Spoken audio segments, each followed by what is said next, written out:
Bonsoir, bonsoir, bonsoir les auditeurs de priorité. Bonne et heureuse année. Je souhaite à tout un chacun longévité et prospérité. Que l'année 2024 soit une année de succès et de réussite, surtout de santé de fer pour tout un chacun. Je reviens sur ce plateau pour faire une analyse du discours du président de la République. Il s'est adressé à la nation le 31 décembre, comme d'habitude. Mais ce qui fait la spécificité de ce discours, c'est que c'est son dernier discours en tant que président de la République qu'il a adressé à la nation le 31 décembre passé. Un discours plein de sens. À l'analyser, il n'y a rien à dire. Le discours est impeccable. Les mots, les paragraphes ont été bien choisis. Le président de la République a fait un bilan de son magistère. Et c'est un bilan, s'il faut dire la vérité, c'est un bilan très réluisant. Pas de problème. On ne peut que s'en féliciter. C'est un monsieur qui, comme il l'a dit, il a l'amour du Sénégal. Il a pris le pouvoir, il a fait ce qu'il pouvait pour essayer d'exprimer ce sentiment d'amour qu'il a pour le Sénégal. Il nous a mis dans un plan qu'on appelle le plan Sénégal émergent. Et, sérieusement parlé, le président de la République s'est concentré sur ça. Mais, malgré tout ce qu'on peut dire de son bilan, le bilan matériel, il y a des choses qui se trouvent ici qu'on ne peut pas ignorer. Et il faut qu'on revienne et mettre l'accent sur ça en tant que partenaire du président de la République, en tant que personne membre de son parti. Nous sommes tous heureux, on se félicite bien que notre président a travaillé. Mais en dépit de ça, il y a des choses qui se trouvent à côté que le Sénégalais lambda mettait l'accent sur et il n'a pas prêté attention à ces petits détails. Et aujourd'hui, on se trouve dans un Sénégal où des discours de cette nature-là vont venir nous édifier, nous dire qu'on doit faire tout possible pour être dans la paix. Parce que le pays est sous tension. À écouter de près le discours du président de la République, beaucoup de choses ne sont pas nouvelles chez Camara. Parce que, pour qui connaît Macky Sall, depuis qu'il a pris le pouvoir jusqu'à présent, on dirait qu'il est dans la même logique de discours en chaque fin d'année.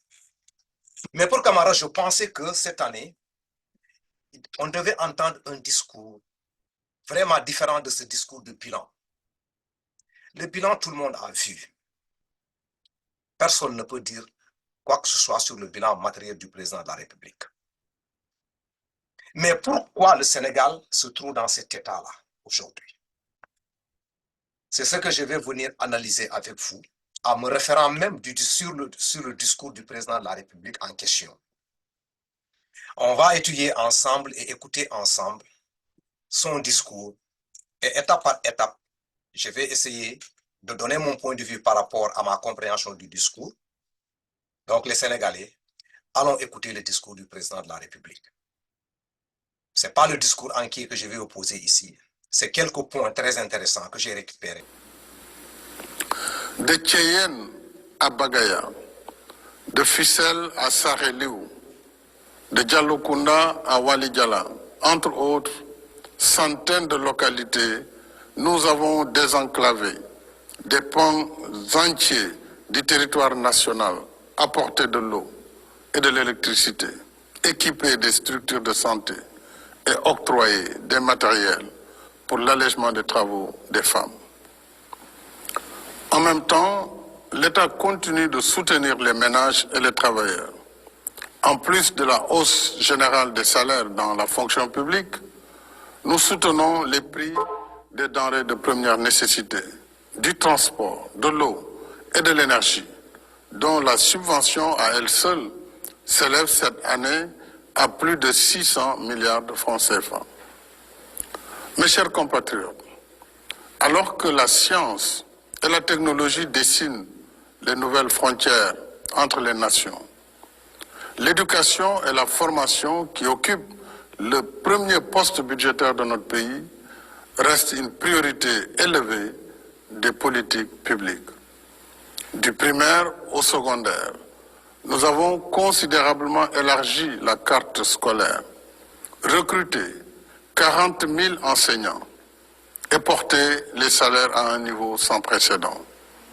De même, conformément aux conclusions de la journée nationale du 16 décembre, l'État poursuit son soutien à la communauté éducative des Dara, dont l'apport multiséculaire à la formation spirituelle de notre peuple est inestimable.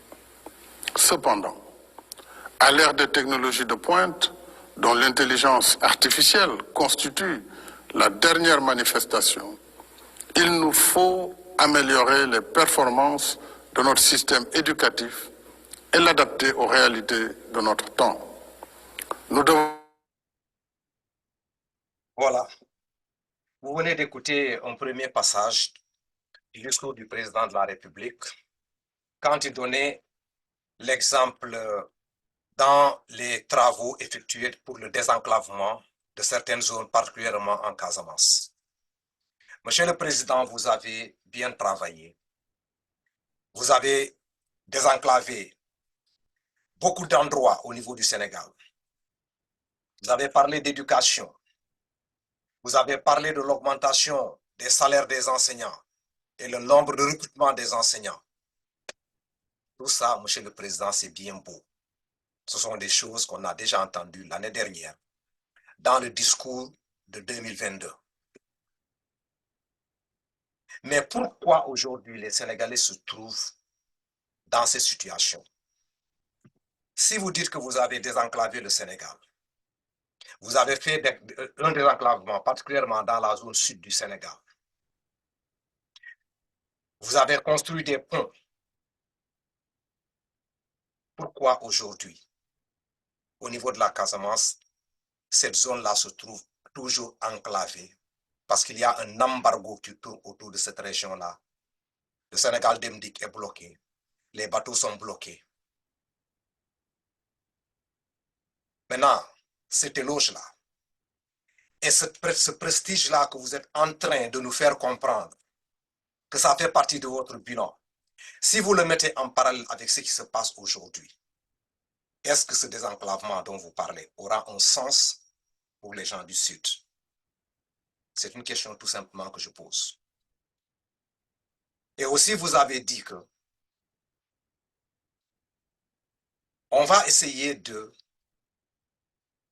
trouver des réformes dans notre système éducatif. Réforme de ce système éducatif-là a été votre cheval de bataille depuis 2011. Maintenant, à quelques semaines, la sortie du président de la République, on vient entendre ces mêmes mots encore. Essayer de changer, réformer le système éducatif.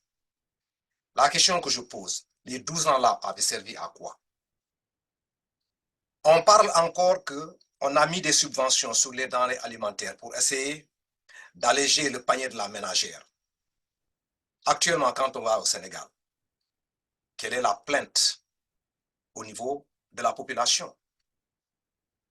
Les gens se plaignent de la cherté de la vie. Les gens se plaignent du taux de la cherté de l'électricité. Qu'est-ce que cela peut expliquer actuellement, avec tout ce que vous avez fait par rapport à ça, que tout le monde apprécie, mais pourquoi les Sénégalais sont toujours dans cette situation? Il y a quelque chose qui cloche que Camara ne comprend pas.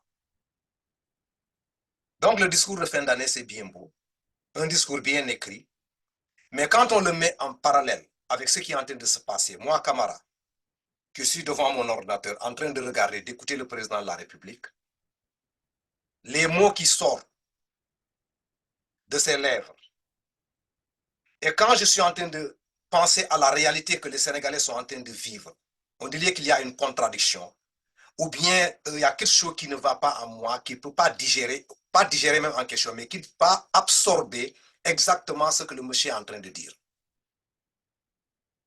C'est beau de dire que j'ai fait ceci et cela, on a fait ceci et cela, mais en parallèle là, quel est le résultat escompté par rapport à ça, quoi? Le désenclavement a été effectué. La Casamance se trouve en embargo tout seul, présentement là. Ce désenclavement, qu'est-ce que ça va servir? On dit qu'on a fait des subventions pour les denrées alimentaires. La ménagère est en train de pleurer. Comment on peut expliquer ce phénomène-là? C'est là où je n'arrive pas à comprendre. Continuons toujours. De l'indépendance à 2012, soit 52 ans, notre pays comptait 2 universités, Cheikh Anta Diop à Dakar et Gaston Berger à Saint-Louis, et 3 centres universitaires régionaux, à Bambey, Thiès et Ziguinchor. Sur une décennie, nous avons érigé les centres universitaires régionaux en universités, logés dans leurs propres locaux et construit 3 nouvelles universités. Amadou Mahtar Mbow à Diamniadio, El Hadj Ibrahima Niass du Sine Saloum, l'université numérique Cheikh Hamidou Kane, sans compter le campus franco-sénégalais.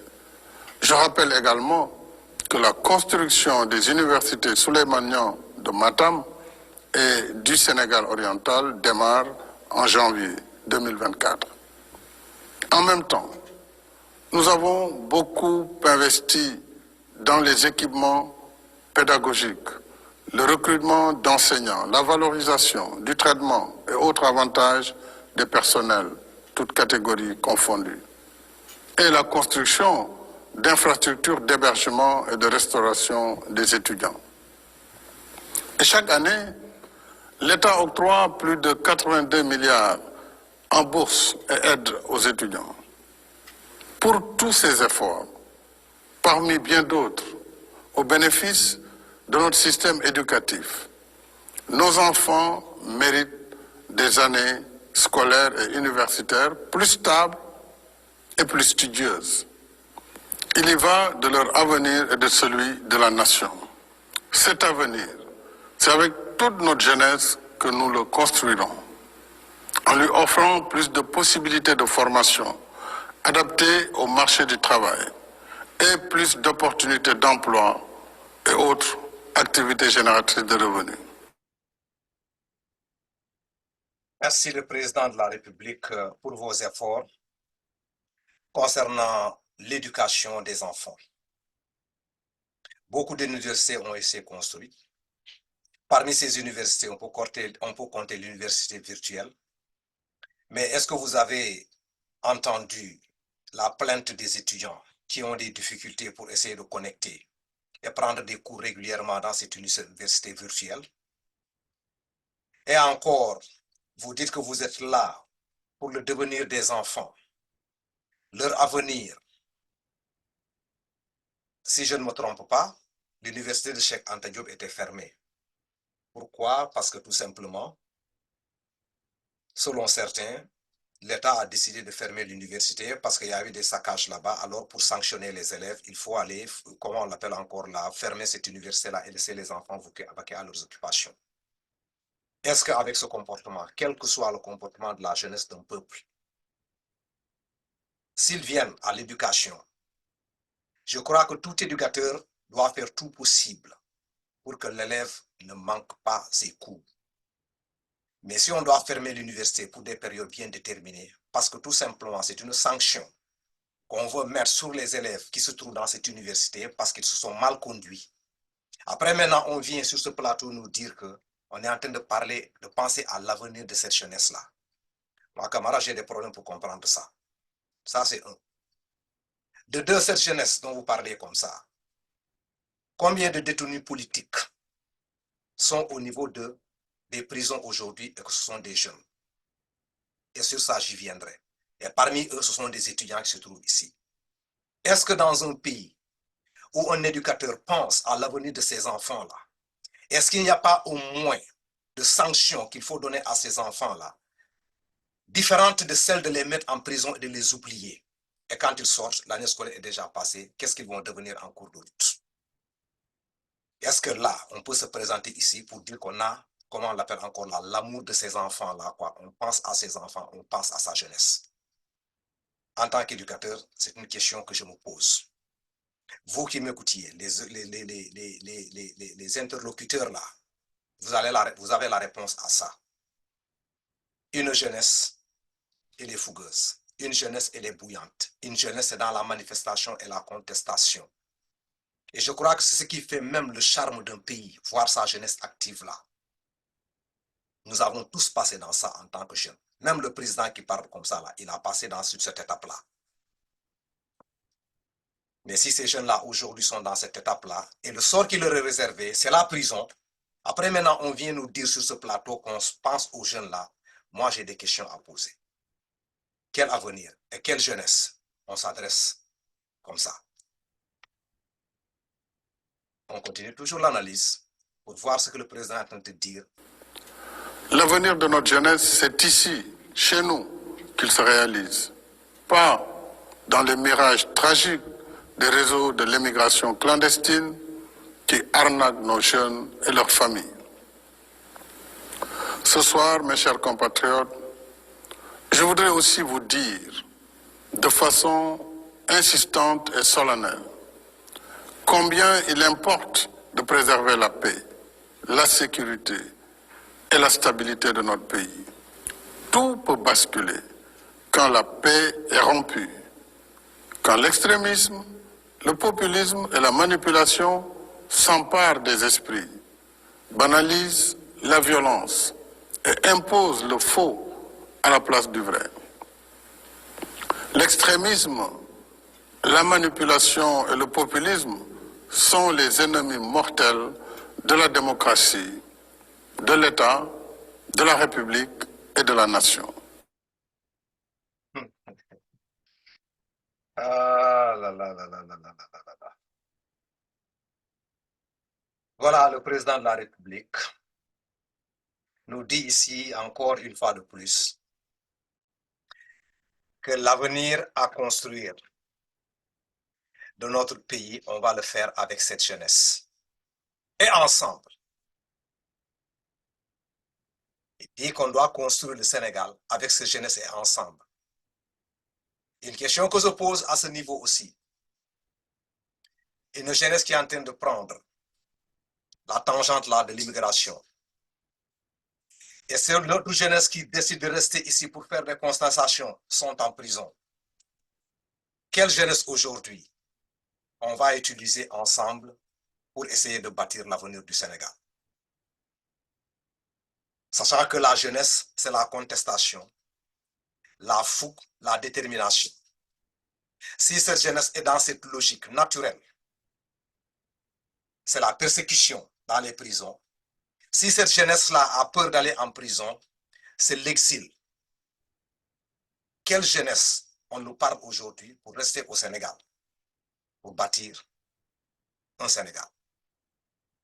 Ce sont les jeunesses qui croisent les bras et regardez les autres faire, ils ne sont pas d'accord et ils ne peuvent pas lever le ton. La revendication est un acte naturel dans la vie. Quand une personne n'est pas d'accord, elle doit revendiquer ses droits. C'est le propre de la jeunesse, la revendication. Ils vont casser tout sur leur passage. Ça n'a pas commencé de 2012 à 2023. Non. Nous avons tous passé dans cette logique-là. Et aujourd'hui, on est là en tant qu'éducateur parce qu'on a compris. Quelle jeunesse, Monsieur le Président est en train de parler ici, on va compter sur pour essayer de bâtir le Sénégal. La crème est en train de s'exiler. D'autres sont en prison. D'autres sont en train de prendre le chemin de Nicaragua. Quelle jeunesse! Qu'est-ce qui a été fait pour maintenir ces jeunesses-là? Quel extrémisme le président est en train de parler ici?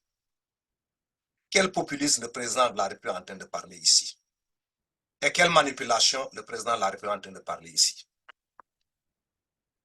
Je prends d'abord le problème de l'extrémisme. De 2021 à 2022, ce qui s'est passé au Sénégal, ça n'a pas été une position extrémiste de l'État sur un citoyen sénégalais qui nous a conduits dans ça. L'État ne pouvait-il pas prendre un recul et comprendre que cette situation dans laquelle, la manipulation dans laquelle on nous a lancés peut créer, peut entraîner le Sénégal dans une situation non souhaitée. Si l'État avait agi en conséquence en cette période-là, on ne serait pas là aujourd'hui. Donc l'extrémisme de l'État, voyant une situation qui se passe, comprenant que cette situation-là, ce n'est pas une situation qui peut arranger le Sénégal. Mais comme il y a des intérêts politiques liés à cette situation, l'État a préféré laisser faire. Parce qu'on pensait que c'est le seul moyen pour essayer de se débarrasser d'un candidat. Monsieur le Président, est-ce que ce n'est pas cet extrémisme-là, depuis 2021 jusqu'à l'approche des élections de 2024, l'État est en train de suivre un individu dans le seul but, c'est de l'éliminer de la candidature? Est-ce que ce n'est pas de l'extrémisme, ça? Quand on vient derrière une personne, la justice est là, la justice tranche. Est-ce qu'on ne peut pas s'arrêter? Si on insiste toujours, parce qu'on a un objectif, derrière un individu, est-ce que ce n'est pas l'extrémisme, ça? Il faut éviter de prendre l'extrémisme dans l'autre sens, où la personne est dans une situation de défense, est en train de faire tout possible là, pour revendiquer ses droits. Les mots que le président de la République utilise, je suis entièrement d'accord pour lui. L'extrémisme, le populisme et la manipulation s'emparent des esprits et banalisent la violence et imposent le faux à la place du vrai. Il a parfaitement raison. Mais quand vous êtes chef de l'État, vous regardez le populisme là, la manipulation en train de partir au niveau du Sénégal. Est-ce que vous avez pris un soin pour essayer de mettre fin à cette récréation-là?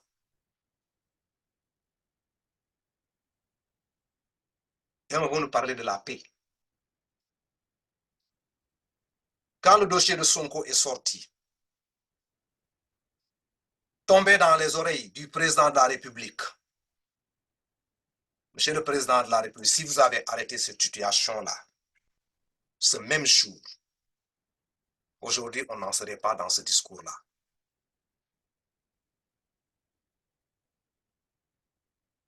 Donc, votre discours, c'est un beau discours. Les phrases ont été bien choisies.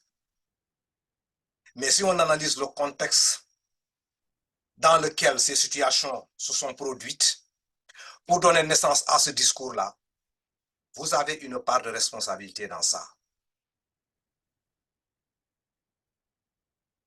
Vous pouvez sonner la fin de la récréation depuis très longtemps, mais vous ne l'avez pas fait.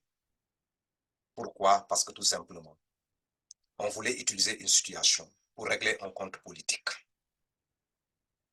Ça, c'est Camara, avec son appréciation qui vient avec cette analyse-là. Le président a très bien travaillé, il faut l'admettre. Mais il y a certains discours, je ne pense pas que c'est approprié, dans ce contexte bien précis, de fin de mandat, où il reste quelques semaines pour que le président prenne départ. Le discours devrait être ailleurs. Pour ne pas être trop long, la fin de ce discours-là, je n'ai pas posé, mais il y a un passage où il disait que lui, il va essayer de créer, je ne sais pas, quelque chose là pour la paix, après qu'il ait pu, comment dirais-je, quitter le pouvoir. Monsieur le Président, ce n'est pas ce moment-là. La paix que vous voulez créer là, c'est tout de suite. Combien de familles sont meurtries avec des enfants qui sont en prison? Combien de familles sont brisées? Combien de Sénégalais sont là, dans le désarroi? Parce que tout simplement, ils ont un leader. Et selon leur appréciation, votre seul objectif, c'est de l'empêcher d'aller aux élections. Et sans raison. Comment vous pouvez appeler la paix si vous ne pouvez pas produire la paix au moment où vous avez la puissance et la force de le faire? Donc, s'il y a appelé la paix, Monsieur le Président de la République, c'est aujourd'hui, pas après votre sortie. Le discours que moi j'attendais, c'était un récapitulatif des problèmes qui se sont passés au niveau du Sénégal. Attirer l'attention de tous les Sénégalais par rapport à ce fait et donner un discours poignant, une orientation claire après avoir demandé le pardon aux Sénégalais et que demander aux Sénégalais de vous pardonner et de donner une nouvelle orientation à ce Sénégal qui viendra avec un autre leader. Là, à ce moment-là, à la sortie, tout ce que vous décidez de créer dans la paix, dans n'importe quoi, des Sénégalais comme moi pourraient comprendre ça. Mais on ne peut pas avoir des Sénégalais qui sont en train de s'exiler de leur pays parce qu'ils ont peur d'aller en prison ou bien ils sont persécutés. On ne peut pas avoir des jeunes, nos fils qui sont en train de croupir en prison et ils ne savent jusqu'à présent pas ce qu'ils ont fait parce que c'est le propre au niveau du Sénégal. On peut te prendre emprisonné pendant 1 an ou bien 6 mois. On t'enlève aujourd'hui, on dit tu n'as rien fait, vas-y. Comment imaginez-vous un enfant qui se trouve dans cette situation, un étudiant qui se trouve dans cette situation-là? On le prive de scolarité pendant 6 mois. Après, maintenant, on lui dit rentre purement chez toi, tu n'as rien fait.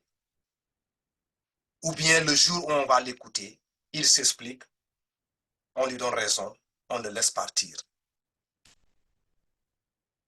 Après, maintenant, on vient nous dire qu'on est là pour l'avenir des enfants. Et puis, on est là, on dit qu'on a besoin de ces enfants-là pour bâtir un Sénégal. Quel Sénégal on va bâtir avec ces enfants-là? 1500 jeunes dans les prisons. Ce sont des étudiants. Tant nombre d'eux sont des étudiants.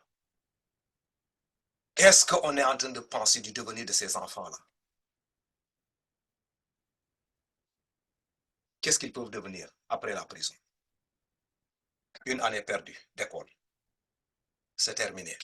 Dans un pays où trouver du boulot, c'est difficile.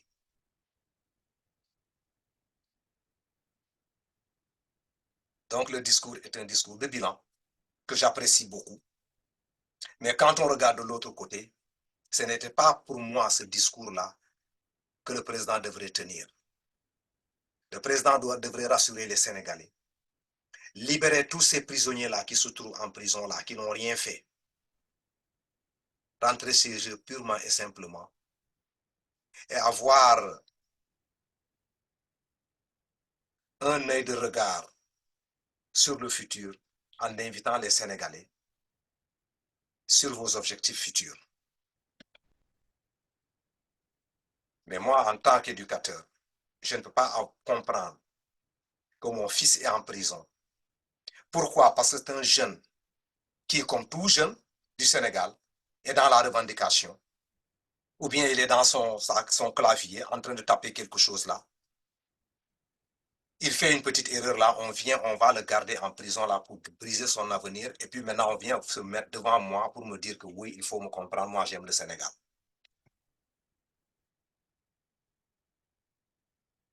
Ce qui doit nous dicter, quand on a la chance dans la vie d'être en position où nos enfants ont la possibilité de faire ce que bon leur semble, ils sont dans de bonnes conditions. Il faut avoir l'œil de regard là par rapport à l'autre qui ne se trouve pas dans ces mêmes conditions. Ils sont tous des jeunes. Ils commettent tous les mêmes erreurs. Mais seulement la différence c'est quoi? C'est parce que l'autre a une protection et l'autre n'en a pas. Mais ils sont tous jeunes. Quand on les laisse ensemble là, on ne peut pas les reconnaître dans le tas. Ils agissent de la même façon, ils pensent de la même façon. Donc dire que le fils d'autrui est mauvais, je le prends, je le mets en prison. J'ai parlé de mon fils là, mon fils est le meilleur là, on se trompe. Ils sont tous pareils. Ils vont grandir dans le tas, ils vont devenir des adultes, ils vont changer de comportement, ils vont devenir meilleurs. Monsieur le Président de la République, pendant qu'il est temps, libérez ces jeunes-là qui sont en prison présentement. C'est une demande du responsable de Washington, de l'APA. Libérez ces jeunes-là qui sont en prison maintenant. Et comme vous parlez de paix encore, admettez le principe de l'élection inclusive. Admettez le principe de l'élection inclusive. Vous avez bien dit que vous avez pris le pays au moment où vous n'avez absolument rien du tout. Et vous avez quelque chose pour les Sénégalais. Une reconnaissance pour les Sénégalais. Ces mêmes Sénégalais qui vous ont donné le pouvoir là, ce sont ces mêmes Sénégalais encore qui sont en train de voir ailleurs. Donne la chance à ces Sénégalais-là d'exprimer leurs vœux, d'exprimer leurs désirs. On ne peut pas vouloir. On vous donne. Et l'autre veut, on veut lui donner et on dit non. Il n'y a pas une suite logique dans tout ça. Je m'excuse vraiment de venir sur ce plateau pour donner mon point de vue par rapport à ce que j'ai entendu dans les discours. Je n'ai recensé que ces points seulement pour essayer de faire un discours dans ça. Croyant que le président de la République, comme il a dit, il est en train de prôner la paix. Sa sortie ne serait pas une sortie comme ça où des enfants sont en train de couper en prison. Il pouvait faire mieux que ça. Mais malheureusement, c'est comme ça. Donc, fidèle auditeur de priorité, je m'arrête ici aujourd'hui. C'était une analyse sur le discours du président de la République. Et voilà. À la prochaine. Merci.